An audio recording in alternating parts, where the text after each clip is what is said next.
Hello everybody, Element 12 here, and welcome back for week 3 of MARTHMARCH.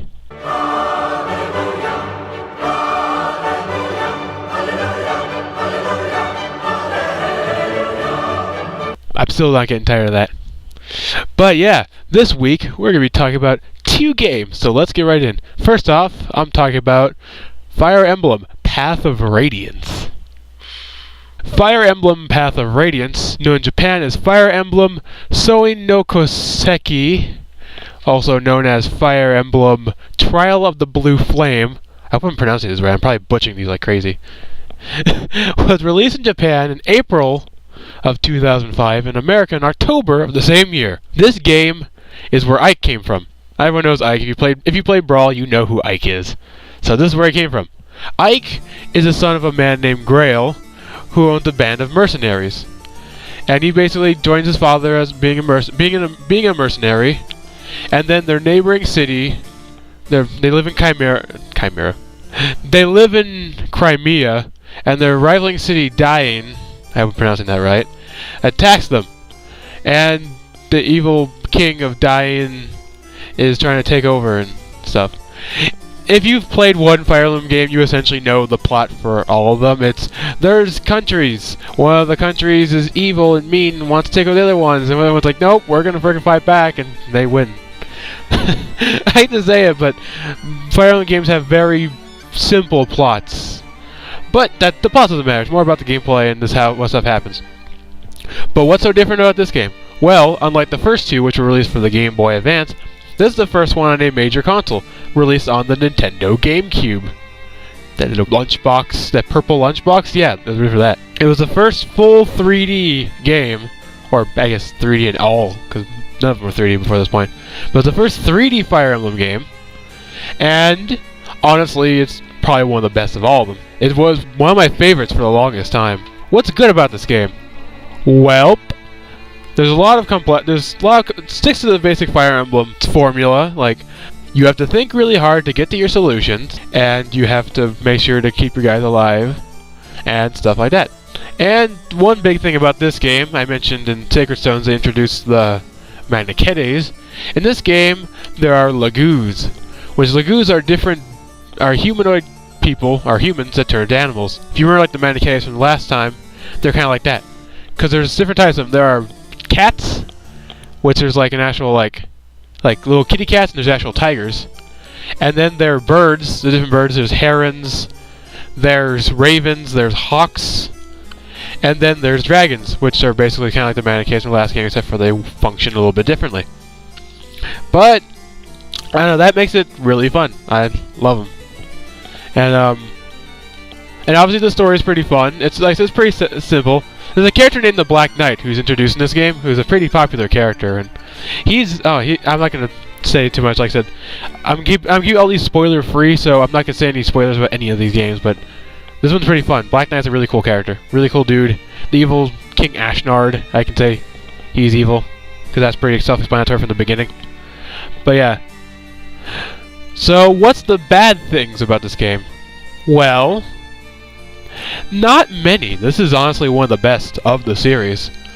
I'd say the only bad things are permadeath is still a thing, which if you're a hardcore Fire Emblem fan, that's not a big deal. But for people who aren't hardcore Fire Emblem fans, obviously permadeath isn't that great, and everything's animated really nicely. The only problems is that it's very text heavy still. Like, even though it's on a GameCube, so there should be full dialogue, like actual audio dialogue, not just reading text over and over again. Which that's one thing about the Fire Emblem series. If you don't like reading text, don't play Fire Emblem, because there's a lot of text reading. Which that's kind of one of the bigger issues. But other than that, that's all the only real issues with that. There's not a lot of issues with this one. This one's a pretty good game. I don't know. It's not necessarily the easiest, not necessarily the hardest. I think it's a good. Fire Emblem Path of Radiance is like one of the best games of the series.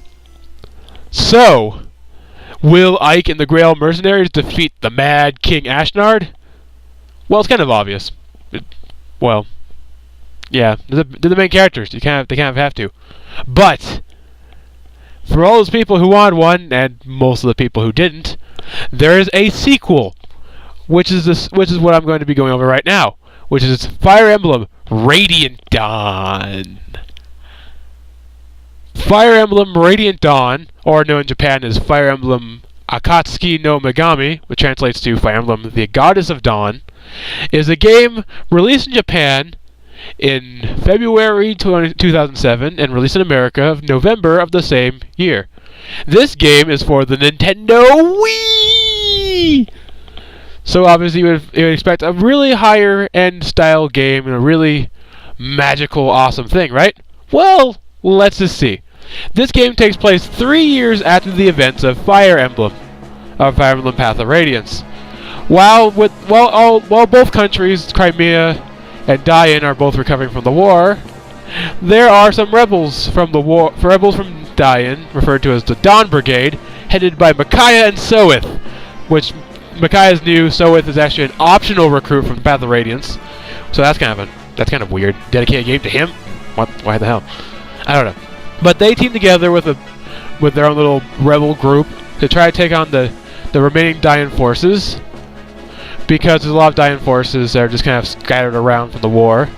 And of course, Ike and the Grail Mercenaries return, and lots of other characters from the last game return. So you think that'd be lots of fun to get to see Ike and everybody fighting again, right? Well, this game wasn't as well received as Path of Radiance. While Path of Radiance was received as a really nice looking CG 3D game, this one wasn't very well received.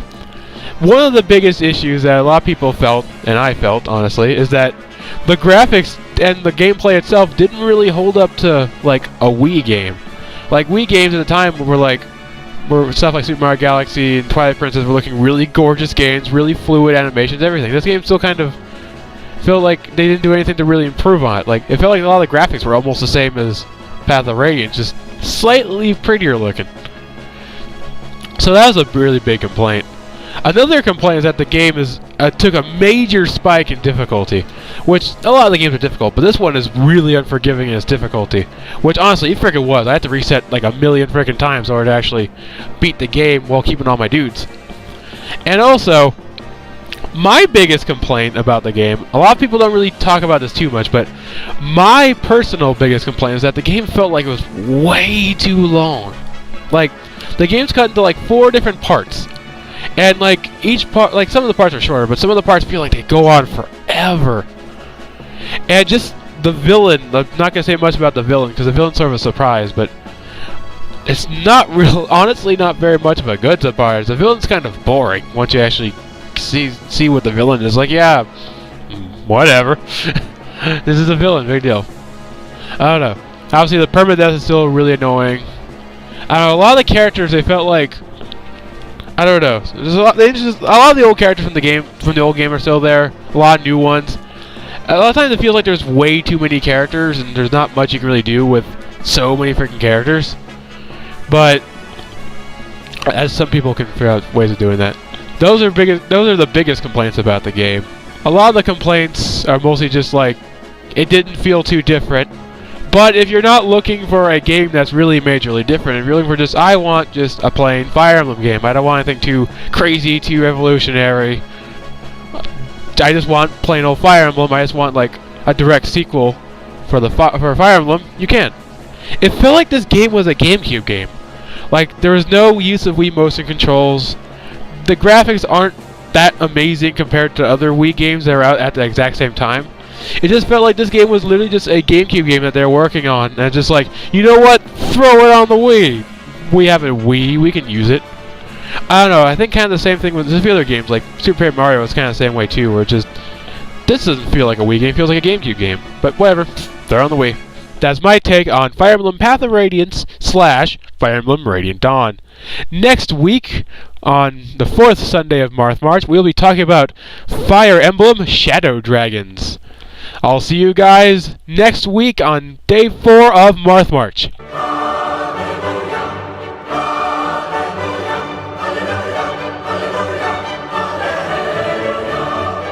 See you guys then.